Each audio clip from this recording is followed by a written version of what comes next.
Hello, my name is Stacy Gomez. I'm with No One Is Legal Nova Scotia Migrant Workers Program. We're here today with Kerian Burnett, who is a migrant farm worker from Jamaica. She is seeking access to public health care so that she can get the treatment that she needs for cancer.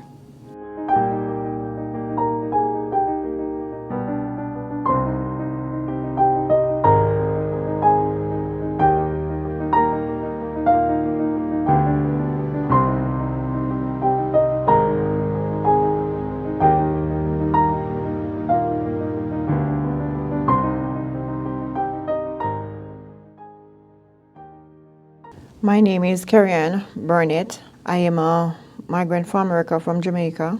I'm 42 years old. I have 6 children, including 2 sons, 4 daughters. I have 2 grandkids, a boy and a girl. I came to Canada in April 2022. I started working at a strawberry farm where after 2 months of working, I was feeling a lot of pain. Went to the hospital. I did a surgery there, removing an abscess from my belly. 2 weeks after I removed the abscess, it was back again. I was in a lot of pain again. I went back to the hospital. I was told that the abscess had come back. I went to another hospital to draw it. When I went there, they did a CT scan, and the abscess had reduced from 4 centimeters to 2 centimeters, so the doctor said I wouldn't need to draw it.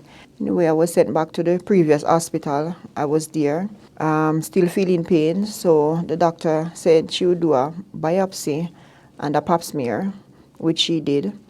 Then I was diagnosed in September with cancer, cervical cancer, 2 places. Now I am supposed to get treatment at Halifax, which I don't have any health care because I usually have a private health care when I was employed to the farm.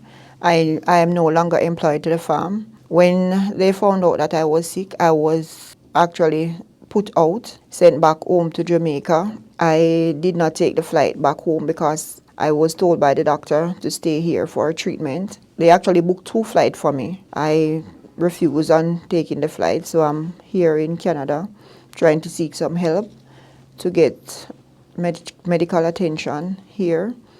Back in Jamaica, when we hear the words cancer, it's very scary because most people I know in Jamaica, when them diagnosed with cancer, they die. I have experience of my aunt. She died in 2005 with cancer. So it's kind of challenging to think about having cancer and to going back to Jamaica. Moreover, the healthcare system there is kind of messy. So you would be there like in lines waiting to get treatment. So you'll have an appointment and the appointment will be like the next 2 years or probably a year to treat or so forth. So I don't think I want to experience that based on the death of my aunt.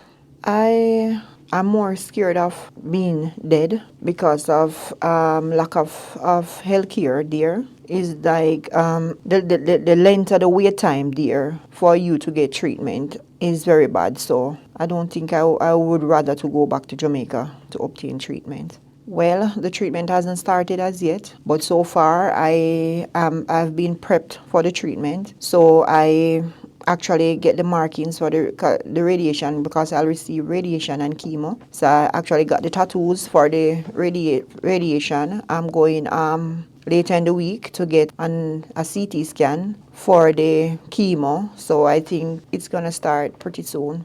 Actually, I'm staying at a guest house here in Halifax. I had reached out to a couple of peoples and one of them was able to send me to a guest house. Now the people at the guest house, they are Mennonites. So based on my story, they had agreed for me to stay there for a little while. So I'm just staying there now. Well, I don't think I have a private insurance anymore. It was 100,000. I had used up over 80,000. Now, not being with the company, I don't know if they discontinued the insurance or not. I've been reaching out to them, not getting any answer. I have an estimate at the hospital now that my treatment would cost $64,880.